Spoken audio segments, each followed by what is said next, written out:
Azkenengo urteetan, tresna elektriko eta elektronikoen kontsumo eta produkzioa areagotu egin da. Hau, arazo larri bat da bai pertsonen eta bai ingurumenaren osasunerako. Horren ondorioz, Emaus Gizarte Fundazioan kontsumo arduratsua sustatzen dugu. Tresna elektriko eta elektronikoetarako birziklapena eta berrerabilpena sustatuz.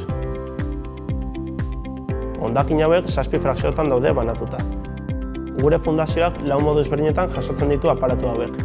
Lehendabizikoak komertzioetan, ekolekekin dugun akordio baten bitartez, Gipuzkoako komertzio ezberdinetan jasotzen ditugu RAE ezberdinak. Bigarrenik, dendetara hurbiltzen den edozein bezerok bere aparatu zarra edo erabili nahi ez duena ematen digu. Hirugarren, Gipuzkoako herri askotan dugun kontenedoretan aparatu txikiak ematen dizkigute.